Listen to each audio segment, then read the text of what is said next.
제가 오래전에 다른 교회에서 사역을 감당할 때 제자훈련을 많이 가르쳤는데요.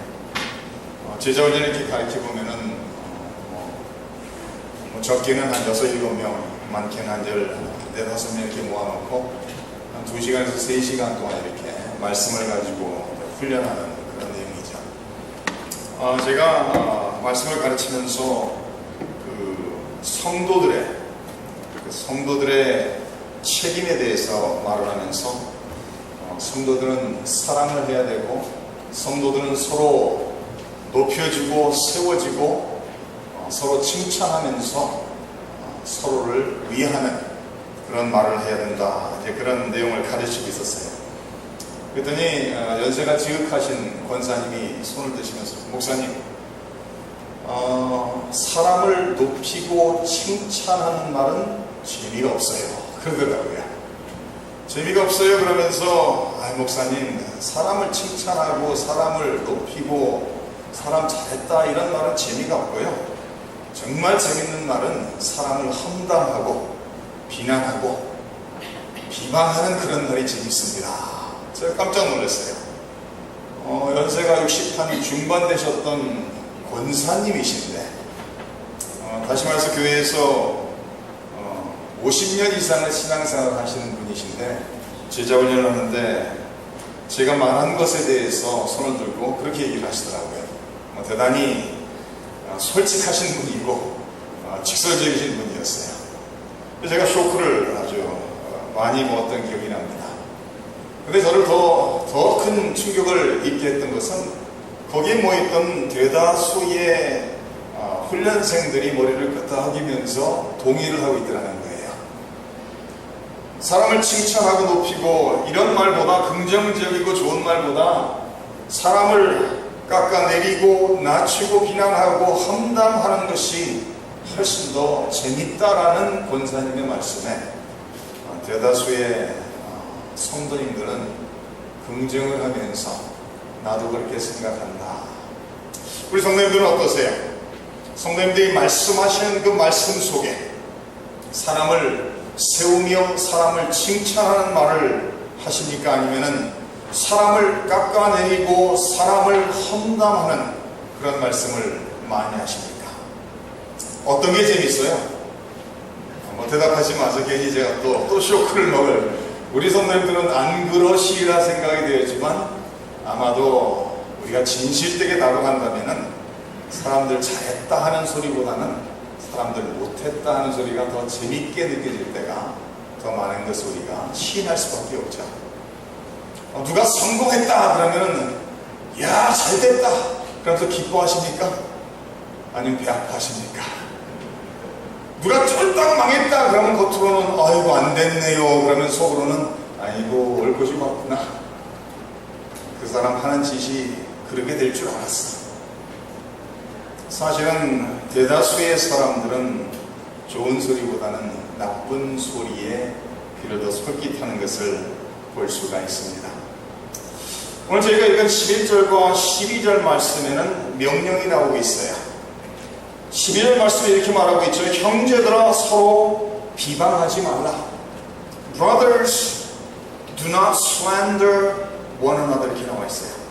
형제들아, 그리스도 안에 있는, 예수님을 영접함으로써 하나님의 자녀가 됐고 하나님의 자녀가 됨으로써 한 가족이 되고 한 가족이 됨으로써 한 형제 자매가 된 사람들 사이에서는 결코 비방함이 있어서는 안 된다라고 명령하고 있다는 거예요. 이 성경을 자세히 찾아보시면 성경에서는 이렇게 그 선택의 여지를 주질 않죠. 사랑하고 싶으면 사랑하고 사랑하기 싫으면 사랑하지 마십시오. 사랑할 만한 사람은 사랑하고 사랑할 만한 사람이 아니면 미워하십시오. 이런 식으로 명령을 주는 건 거짓없죠. 성경은 직설적으로 명령을 하는데 대다수가 긍정적인 측면에서 명령을 하고 있습니다. 그렇죠? 서로 사랑하랍니다. 우리가 잘 아는 데살로니가전서 5장 16절 말씀이 이렇게 나와 있죠. 어떤 말씀이 나와 있죠? 기억나세요? 항상 이름은 떠올라요, 그죠? 항상 기뻐하라. 쉬지 말고 기도하라. 그 다음에 뭐죠? 범사에 감사하라. 이게 항상 하면 떠올라요, 그게. 근데 항상이 안 떠오르죠. 세 가지 명령이죠. 항상 기뻐하라는 거예요. 기뻐할 만하면 기뻐하고, 네? 쉬지 말고 기도하라는 거예요. 기도하고 싶으면 기도하라는 것이 아니라, 루터가 그랬죠. 기도하고 싶으면 기도하십시오. 기도하기 싫으면 기도하십시오. 왜? 기도하기 싫은 그 마음 상태로 오래가면 위험한 것이니 기도하기 싫으면 기도하는 거예요. 기도하라는 거, 이것이 하나님의 뜻이라는 거예요. 범사에 일이 잘 될 때 감사하는 것이 아니라 범사에 in every situation, 모든 상황 속에서 감사하는 거예요. 그러면서 18절 하나님 뭐라고 나와있죠? 이는 그리스도 예수 안에서 너희를 향하신, 우리 성도들을 향하신 하나님 아버지의 뜻이라고 나와 있어요. 이것이 하나님의 뜻이라는 거예요. 성도들이 하나님의 말씀들을 받고 명령들을 받았을 때 그 명령들을 순종하며 살아가는 것이 하나님의 뜻이라고 성경은 분명하게 가르치고 있습니다. 오늘 11절을 시작을 하면서 11절 말씀 속에서 명령입니다. 명령이에요. 성경은 선택의 여지를 주는 것이 아니라 할래 말래가 아니라 하고 싶으면 하고 하기 싫으면 하지 말라가 아니라 하라는 거예요. 근데 명령인데 부정적인 측면에서 네게티브 커맨드라고 이해할 수 있겠죠. 비방하지 말라라고 가르치고 있습니다. 여기에 비방하지 말라, 영어로는 slander라는 단어가 사용이 됐어요. 근데 이 비방이라는 단어를 이제 원문으로 가서 보면은 그 두 단어가 합쳐진 복합어입니다. 그래서 카타랄레이테라는 단어가 사용이 됐는데 그 원형이 카타랄레오라는 단어예요. 그러니까 카타라는 단어와 랄레오라는 단어가 합쳐져서 만들어진 단어라는 거예요. 그러면 카타라는 단어가 무슨 의미를 가지고 있는가 하면 어디에서 아래로 무엇에 대항하여 이런 의미를 가지고 있고, 랄레오라는 동사의 그 단어는 무슨 뜻인가요? 말하다라는 뜻을 가지고 있습니다. 다시 말해서 이것을 합침으로써 어떤 문자적으로 상대방에 대하여 평화하여 말한다라는 얘기예요. 상대방에 대해서, 형제에 대해서 평화하여 말하지 말라. 상대방에 대해서 대적하여 말하지 말라. 주로 험담하지 말라, 비방하지 말라, 이렇게 이해가 되는 단어입니다.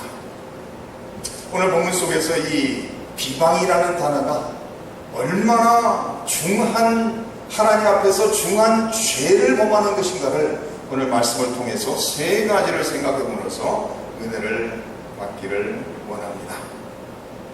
첫 번째, 왜 비방하지 말아야 되느냐? 이제 오늘 본문 11절과 12절에 두 가지 이유가 들어있고, 제가 이미 지난주에 보았던 4장 7절의 첫 번째 이유가 나오고 있어요. 한번 4장 7절을 보시기 바랍니다. 4장 7절에 그런즉 너희는 하나님께 복종할지어다. 마귀를 대적하라. 그리하면 너희를 피하리라. 이렇게 나와 있습니다. 저희가 지난주에 본 그 내용 속에서 6절에서 10절까지는 성도가 하나님을 향한 하나님과의 관계 속에서 겸손하고 회개하는 마음으로서 하나님을 가까이 해야 된다라는 내용이 나왔습니다. 그리고 11절, 오늘 읽은 11절과 12절 속에서는 하나님의 은혜를 입어 하나님의 백성이 되고 자녀가 된 하나님의 자녀들이 성도들 사이의 상호 관계 속에서 결코 해서는 안 되는 것을 명령하는 말씀이 기록되어 있습니다. 그럼 7절에 나와 있는 말씀은 너희는 하나님께 복종할지어다. 마귀를 대적하라. 그러면 떠날 것이라고 기록되어 있는데, 우선 7절에 비방이라는 단어가 무슨 상관이 있을까 생각하실 수 있어요. 7절에서는 하나님께 복종하고 마귀는 대적하면 마귀는 떠날 것이라고 말하고 있습니다. 그런데 비방이라는 단어가 어디서 오는가 하면은 바로 7절에 나와 있는 마귀라는 단어하고 흡사하다는 거예요. 이 마귀라는 단어가 헬라 원문으로 디아볼로스라는 단어인데, 이 디아볼로스라는 마귀라는 단어의 뜻이 뭔지 아세요? 비방하는 자라는 뜻이에요. 마귀 자체가, 마귀는 끊임없이 험담하고 비방하고 사람을 죽이려고 깎아내리고 이런 말을 하는 자라는 거예요. 그러니까 비방하며 살아가는 사람은 마귀에 속한 일을 하며 살아가는 사람이라는 거예요. 하나님에게 속하여 하나님의 역사를 이루며 살아가는 사람들은 살리는 사람들이고 세우는 사람들이고 그런 일을 하는 사람들이죠. 근데 마귀는 뭐라죠? 끊임없이 이간질하고 끊임없이 비방하고 끊임없이 사람을 깎아내리고 끊임없이 사람을 어떻게 해서든지 죽이려고 끊임없이 유혹하는 자가 마귀라는 거예요.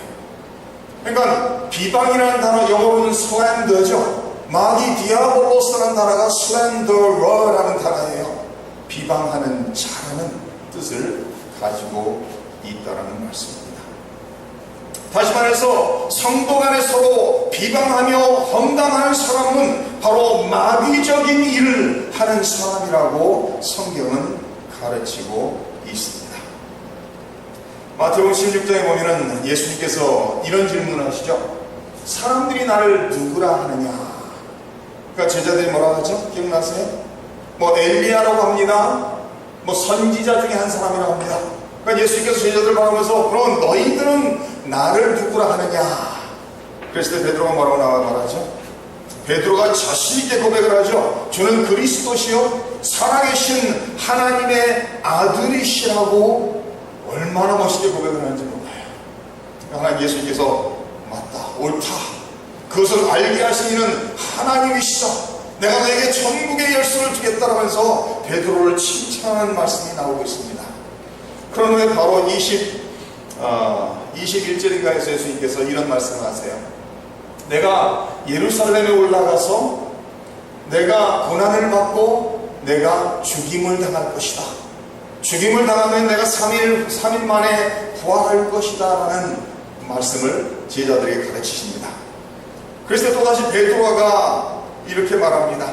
마태복음 16장 22절 이렇게 기록되어 있습니다. 베드로가 예수를 붙들고 항변하여 이르되 주여 그리 마옵소서, 이 일이 결코 주께 미치지 아니하리이다. 이제 한글 번역에서는 예수님을 붙들고 항변했다 이렇게 나왔는데 영어는 Peter took him aside and began to rebuke him 이렇게 나와 있어요. 예수님을 붙들고 예수님을 책망했다라고 말하고 있어요. 그러면서 주여 그리 마옵소서, 이 일이 결코 주께 미치지 아니할 것입니다. 그렇게 말했어요. 예수님께서 뭐라고 말씀하시죠? 예수께서 돌이키시며 베드로에게 이르시되 사탄아 내 뒤로 물러가라. 너는 나를 넘어지게 하는 자로다. 내가 하나님의 일을 생각하지 아니하고 도리어 사람의 일을 생각하는도다 하시고, 예수께서 제자들에게 이르시되 누구든지 나를 따라오려거든 자기를 부인하고 자기 십자가를 지고 나를 따를 것입니다. 예수님께서는 세상에 오신 목적이 예루살렘에서 고난을 당하고 십자가에 못 박혀 죽으시기 위해서 오셨다는 거예요. 죽고 난 후에는 3일 후에 부활하실 것이라고 말씀하셨는데 베드로가 들은 소리는 예수님께서 예루살렘에 올라가서 고난을 당하고 죽을 것이라는 거죠. 왜 베드로가 예수님을 붙잡고 예수님을 책망을 했죠? 베드로는 자기의 모든 것을 버리고 예수님을 따랐던 사람이죠. 근데 왜 따랐어요? 하나님의 영광을 위해서 따랐습니까? 베드로가 따른 이유는 예수님께서 메시아라면 이스라엘 민족을 위한 왕국을 세울 것이고, 이스라엘을 위한 왕국을 세울 때 나는 예수님을 따른 수제자 중에 한 사람으로서 높은 자리에 세움을 받을 것이다. 그것을 기대하면서 따랐던 것이거든요. 그러니까 제자들이 끊임없이 서로 다퉜던 내용이 뭐죠? 누가 크냐는 거예요. 그렇죠? 누가 크냐? 누가 크냐? 예수님께서 천국에서 큰 자는 낮아지는 자요, 천국에서 큰 자는 섬기는 자요, 천국에서 큰 자는 종이 되는 자라고 예수님께서는 가르치시고 있죠. 베드로가 예수님이 주는 그리스도시요 살아계신 하나님의 아들이라고 고백을 한 바로 얼마 지나지 않아서 예수님을 책망하면서 예수님이 십자가에 고난을 당하고 죽어서는 안 됩니다 라고 말했을 때 예수님께서 사랑하는 베드로를 바라보면서 사탄아 내 뒤로 물러가라. 다시 말해서 베드로는 사탄에게 그 순간 이용당했던 것을 우리는 볼 수가 있습니다. 그래서 우리는 항상 영적으로 깨어 있어야 되죠. 마귀는 어떻게 믿는 자들을 찾아온다고 성경을 기록하고 있죠? 마귀는 우는 사자와 같이. 사자가 언제 울죠? 먹이를 찾을 때. 마귀는 끊임없이 하나님을 믿는, 예수님을 믿는 하나님의 자녀가 된 성도들을 우는 사자와 같이 삼키려고 찾아온다라고 성경은 가르치고 있습니다. 그래서 성도들은 끊임없이 항상 성령 안에서, 말씀 안에서, 하나님의 은혜 안에서 깨어 있어야 된다는 거예요. 성도들은 항상 깨어서 마귀를 대적하며 마귀와 싸워 하나님 주시는 은혜와 능력으로 싸워 승리하는 자리에 서야 된다라고 성경은 가르치고 있습니다. 근데 만약에 마귀와 싸워 승리해야 되는 성도들이 마귀에 속한 일을 한다면 그것은 하나님께 결코 영광이 될 수가 없죠. 그래서 사실은 이 비방이라는 것은 말로 짓는 죄죠. 그렇죠? 그래서 만약에 제가 좋아하는 운동선수 중에 하나가요, 옛날에 농구를 했던 매직 잔슨이라는 선수를 참 좋아해요. 근데 그가 이제 한 12년 선수 생활을 하다가 HIV 바이러스를 그래서 성적인 불륜 관계로 인해서 HIV 바이러스를 받게 되고, 그래서 12년 만에 일찍 은퇴를 했어요, 이 사람이. 그런 후에 지금 한 몇 년이죠? 22년 됐는데 아직도 건강히 잘 살아있어요. 근데 이 사람을 제가 좋아하는 이유 중에 하나는 운동을 하면서 항상 웃으면서 운동을 했어요. 그러니까 농구, 프로페셔널 바스켓볼 플레이어에서 79년도에 미시간 대학에서 대학 농구 시합에서 우승을 하고 MVP가 된 사람이에요. 그 다음에 곧바로 대학교 2학년 때 NBA에 올라와서 79년도, 80년대에 LA 레이커스에서 NBA 챔피언십 우승한 사람이에요, 이 사람이. 그리고 그 해에 챔피언십 우승하면서 MVP가 된 사람입니다. 근데 이 사람의 모습을 보면은 농구 바스켓볼 코트에서 뛰어다니는 게 너무 행복한 사람이에요, 이 사람은. 그래서 항상 완전히 이게 전체가 다 보이도록 항상 활짝 웃으면서 게임에 임하고 그런 사람입니다. 근데 이 사람에게 제가 존경하는 것 중에 하나가 무엇인가하면 다른 사람을 얘기할 때 다른 사람을 높일 줄 아는 사람이에요. 매직 잔슨, 이 사람이 별명이 매직이거든요. 매직. 마술사라는 별명이 붙은 사람이에요. 어려서부터 얼마나 농구를 잘했으면은 얼빙이라는 이름이 자기 이름인데 그 first name을 replace하고 잔슨이 last name인데 매직이라는 별명을 붙여준 사람이에요. 그래서 국민학교 때부터 공을 얼마나 잘 다루든지, 그래서 키가 6feet 8인가 되는데 공을 다루는 사람이 있거든요. 그래서 이 사람이 NBA에 딱 올라왔을 때 최고 선수라고 얘기를 했습니다. 제가 볼 때도 최고 선수라고 인정할 만한 사람이었어요. 근데 이 사람이 12년 만에 일찍 은퇴를 하면서 다른 선수를 말하면서 그 사람들을 칭찬하고 높일 줄 아는 사람이에요. 역사 속에 당신은 최고 선수였습니다. 최고 선수 중에 한 사람이다. 그런데 그 사람은 아니라는 거예요. 나보다 더 잘하는 사람이 있다는 거예요. 그래서 다른 선수를 말하면서 그 선수들을 깎아내리고 부족한 점을 지적하고 험담하는 것이 아니라 그 선수들의 잘하는 것을 지적하며 그 선수를 세워주고 높여줄 줄 아는 그런 사람이에요. 예수 믿는 사람은 당연히 그래야 됩니다.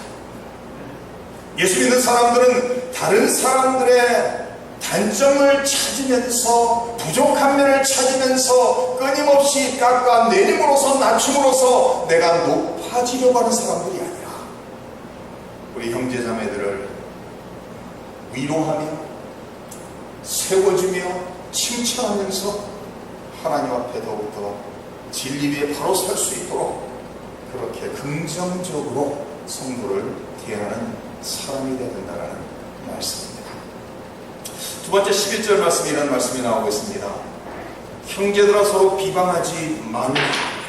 형제를 비방하는 자는 형제를 판단하는 자, 형제를 판단하는 자는 곧 율법을 비방하고 율법을 판단하는 것이라. 내가 만약 율법을 판단하면 율법의 준행자가 아니요 재판관이로다. 이 성경을 보다 보면, 특히 이제 한국말 번역을 보다 보면 좀 혼동스러운 번역이 몇 개가 있죠. 이제 제가 그 전에 옛날에 말씀드렸던 것처럼 시험이라는 단어가 되게 혼동스러워요. 그죠? 하나님은 시험하시지도 않고 시험 받지도 않으신다. 이렇게 나와 있죠. 그죠? 근데 고린도서 10장에 시험을 만났을 때 온전히 기뻐하라 이런 말씀도 나오죠. 그래서 사실은 시험이라는 단어가 사실은 한말로 번역이 되면서 다 동일하게 시험이 아니라 세 단어로 번역이 돼야 되는 거죠. 마귀가 하는 것은 유혹이죠. 유혹은 죽이기 위해서 하는 게 유혹입니다. 넘어뜨리기 위해서. 하나님이 하시는 것은 시험이에요. 테스트예요. 그래서 마귀가 하는 것은 영어로 번역될 때 temptation이라고 번역이 됐고, 하나님이 하시는 것은 testing이라고 번역이 됐어요. 그래서 하나님은 왜 시험하시느냐? 하나님의 백성들을 더욱더 든든히 세우기 위해서, 성도들이 있는 자리를 알게 하기 위해서. 그래서 하나님이 하시는 시험은 성도들을 위해서 하시는 겁니다. 그래서 하나님께서 아브라함을 시험하셨다고 나와 있죠. 어디죠? 창세기 22장에 어떤 시험을 하시죠? 아들 하나밖에 없는 약속의 아들이죠. 이삭을 바치라는 시험을 하죠. 그건 하나님이 하시는 거예요. 근데 마귀가 하는 것은 전부 다 유혹입니다. 그리고 시련이라는 temptation, testing, 그리고 trial, 시련이라는 단어가 있죠. 그래서 한말로 번역될 때 사실은 그 문맥을 보면서 이것이 마귀가 하는 것이면 유혹으로 번역이 돼야 되고, 하나님이 하시는 것이면 시험이라고 번역이 돼야 되고, 그리고 삶 속에서 겪는 어려움들을 번역할 때는 시련이라고 이렇게 번역을 하면 훨씬 이해가 쉬울 수가 있어요. 시험이라는 단어가 이해하기가 좀 어려운 부분이 있고, 오늘 저희가 읽은 이 11절 말씀에 나와 있는 단어입니다. 판단이라는 단어예요. 판단. 여기에 나와 있는 11절에서는 비방하지 말라라고 명령을 했습니다. 그러면서 비방하는 자는, 형제를 비방하는 자는 형제를 판단하는 자다 이렇게 나와 있어요. 그러니까 이 내용을 만약에 같이 연결시 보면은 비방하는 것은 판단하는 것이다. 그런 거로 판단해서는 안 된다 이렇게 나올 수 있어요. 그렇죠? 한 군데 이제 찾아봅니다. 마태복음 7장으로 가보시기 바랍니다.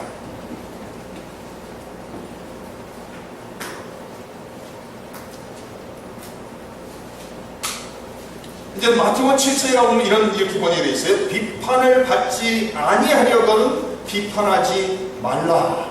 너희가 비판하는 그 비판으로 너희가 비판을 받을 것이요, 너희가 헤아리는 그 헤아림으로 너희가 헤아림을 받을 것이다. Do not judge or you too will be judged. 이렇게 나와 있죠. 그러니까 사람을 판단하지 말라, 사람을 비판하지 말라. 그러니까 그 성도들이 사랑하는 사람에게 이렇게 해서는 안 됩니다. 그러면 많은 사람들이 들고 나오는 구절들이 이런 구절들이에요. 판단하지 말라고 했지 않냐. 그래서 어떤 구절도 얘기하죠? 눈에 있는 들보는 보지 못하고 상대방에 있는 티끌을 빼려 한다. 저희가 잘 이해하셔야 되는 것은요, 형제 간에 사랑하는 사람이 잘못됐을 때 그것은 잘못됨을 판단하고 바로 세워야 되는 책임이 있습니다. 그러면 성도들을 판단하고 바로 세우는 것과 비방은 어떤 것이죠? 판단의 결과가 어디가 있어요? 비방으로가 있다는 거예요. 그러니까 판단하는 동기와 목적이 비방이 돼서는 안 된다는 거예요. 이해되세요? 판단의 동기와 목적이 성도를 사랑하는 사람들을 바로 세우고 사랑하는 형제 자매를 위하는 것이라면은 그런 판단은 올바로 해야 된다는 거예요. 다시 말해서 세우기 위한, 살리기 위해서 판단하고 말하는 것은 해야 되나, 죽이기 위해서, 깎아내리기 위해서 판단하고 비방하는 것은 하지 말라라고 성경이 가르치고 있다는 말씀입니다. 그러면서 지금 11절에서 이렇게 말하고 있죠. 비방하지 말라. 형제를 비방하는 자나 형제를 판단하는 자는 곧 율법을 비방하고 율법을 판단하는 것이다. 비방하는 사람들은 결국 어떤 죄를 범하는가 하면 율법을 범하는 죄를 범한다라고 성경은 가르치고 있습니다. 우리 성도님이 질문합니다. 율법에서 최고의 법이 무엇이죠? 예? 성경 전체에서 구약 성경에 뭐 600여 가지의 율법이 나옵니다. 근데 그 모든 율법을 통틀어서 성도들에게 있어서 가장 중요한, 성도들이 지켜야 하는 가장 최고의 법이 뭐죠? 사랑법이죠. 그죠? 저희가 이미 본 2장 8절에 그렇게 기록이 되어 있죠. 너희가 만일 성경에 기록된 대로 내 이웃 사랑하기를 내 몸과 같이 하라 하신 최고의 법을 지키면 잘하는 것이다. 성경 전체에서 구약에 있는 수백 가지의 모든 율법, 그것이 사랑이라는 새로운 예수님이 주신 새 계명, 새로운 법 안에 다 압축되어 들어있다는 거예요. 다시 말해서 성경에 있어서 최고의 법은 하나님을 사랑하는 것, 이것이 첫째 되는 계명이요, 그리고 둘째는 내 이웃을 내 몸과 같이 사랑하라는 거예요. 그래서 예수님께서 말씀하시죠. 내가 너희를 사랑한 것 같이, 새 계명을 너에게 주노니 내가 너희를 사랑한 것 같이 너희도 서로 사랑하라가 명령입니다. 그러면 사랑해야 되는 사랑의 책임을, 사랑의 명령을 받은 하나님의 자녀들이 사랑을 실천하는 그 자리에 비방을 한다면 그것은 그 한 사람 개인을 낮추고 괴롭히는 것에서 그치는 것이 아니라 더 넓게는 하나님이 주신 가장 큰 명령을, 계명을 위반하는 그 자리에 선언하는 거예요. 그러면서 율법을 준행하는 자가 아니라 그러면 율법에 대한 재판관이 된다라고 성경은 말하고 있습니다. 제가 결혼한 지 올해 23년이 됐습니다. 23주년이에요. 제가 만약에 연예인이었다면 대단한 일일 겁니다. 그죠? 한 여자가 결혼해서 23년 됐습니다. 그러면 연예인 중에서는 와 이거죠. 근데 목사니까 당연한 거예요. 이게 23년이 됐어요.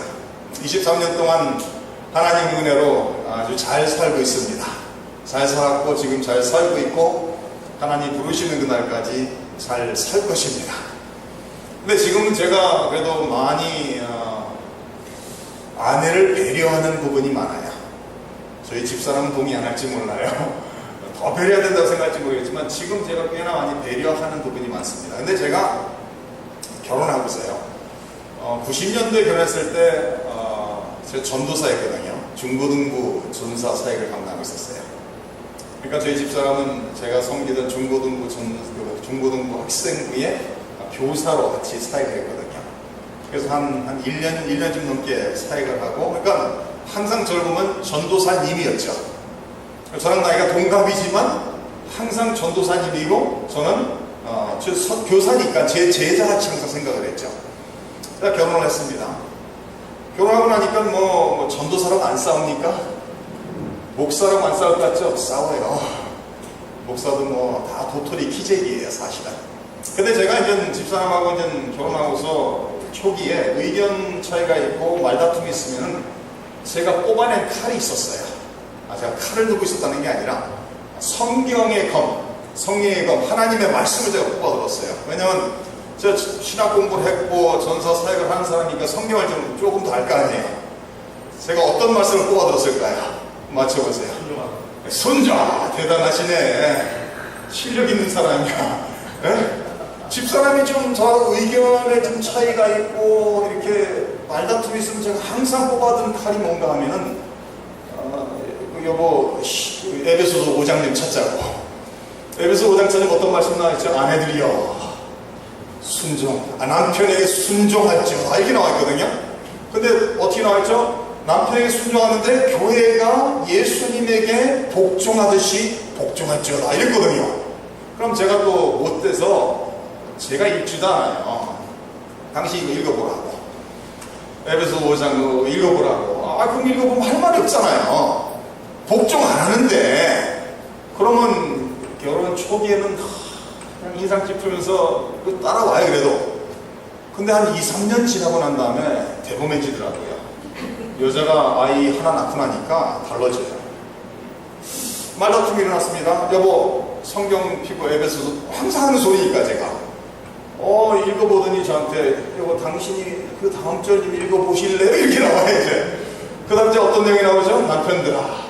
남편들이 아내 사랑하기를 그리스도가 예수님께서 교회를 사랑하시고 자신을 주신 같이 예수님께서 교회를 사랑하시되 죽기까지 사랑하신 것처럼 사랑하라는 거예요. 그거 읽어보면서 제가 더 이상 그거 못 써먹었어요. 할 말이 없잖아요. 제가 예수님처럼 사랑하면은 그거 따지겠어요, 제가? 그죠? 제가 착각한 게 뭔가면은 전도사로서 그 당시에 매주 학생들에게 말씀을 전하는 자리에 섰는데 제가 그 당시에 깨닫지 못했던 게 무엇인가 하면은 제가 율법의 준행자가 아니라 율법의 집행자라고 생각했어요. 이해되세요? 내가 지켜야 되는 것이 아니라 내가 순종하고 복종해야 되는 것이 아니라 내 아내가 복종하도록 만드는 것이 제 사명이라고 생각을 했어요. 그래서 제가 다시 집사람이 당신도 안 하는데 이렇게 나오면서 할 말이 없어져가지고 다시 그 말씀을 묵상하고 연결해보니까 그래서 깨달은 게 이겁니다. 우리는 다른 사람들이 율법을 지키도록 그것을 집행하도록 세워진 사람이 아니라 우리 한 사람이 하나님의 말씀, 명령, 율법들을 지키며 살아야 되는 책임을 가진 사람이라는 거예요. 다시 말해서 당신 외 아내가 아니라 내가 할 것만 하고 살면 되더라는 거예요. 질문합니다. 제가 아내를 그리스도께서 교회를 사랑하시고 자신을 내어주시기까지 죽기까지 사랑하신 것처럼 제가 아내를 사랑하면은 아내가 복종할까 안 할까요? 그렇게 사랑받으면 안 하는 사람이 정신병자죠. 그렇지 않아요? 예수님께서 생명을 십자가에 내어주시기까지 내 생명을 바치기까지 사랑하는데 왜 순종을 안 하겠습니까? 그런 사랑은 안 하고 복종 안 하고 따지니까 할 말이 생기죠. 너는 왜 안 해? 이런 소리가 나오는 거예요. 너나 잘해 이런 말이 나오기 때문에 거죠. 저희 집사람 그랬다는 얘기가 아니라 아마 속으로는 그렇게 생각하실지 모르겠습니다. 하나님의 말씀 최고의 법 사랑하라는 명령을 가지고서 그것을 지키며 살아가야 될 성도 간에 서로 비방하며 지낸다면 최고의 법을 위반하며 최고의 법을 집행시키려는 재판관 자리에 서서 살아가는 사람이라는 것입니다. 비방은요 연합을 깹니다. 꼭 기억하세요. 비방은 연합을 깹니다. 우리는 그리스도 안에서 그리스도의 피로 연합되고 한 가족이 된 사람이에요. 그래서 우리는 끊임없이 사랑하는 자들이고 사랑을 실천하며 서로를 칭찬하며 세우며 기도하며 살아가는 그런 책임이 우리에게 있지 서로를 깎아내리며 비방하는 그것은 우리가 해서는 안 된다는 것을 성경은 명령하고 있습니다. 1세기의 수많은 성도들도 그렇게 하고 살았던 것을 우리가 알 수가 있습니다. 그러므로 형제들 사이에 비방하지 말라라고 명령하고 있다는 말씀입니다. 마지막으로 세 번째 12절 말씀입니다. 입법자와 재판관은 오직 한 분이시니 능히 구원하기도 하시며 멸하기도 하시느니라. 너는 누구이기에 이웃을 판단하느냐? 누구이기에 사랑해야 되는 이웃을 비방하며 험담하느냐는 거예요. 법을 주신 분은 하나님이시고 그 법을 집행하시는 분도 하나님이시라는 거예요. 하나님께서는 구원하시기도 하고 멸하시기도 하고 하나님께서만 그것을 할 수 있다라고 성경은 말하고 있습니다. 여호와는 죽이기도 하시고 살리기도 하신다라고 사무엘상에 기록하고 있습니다.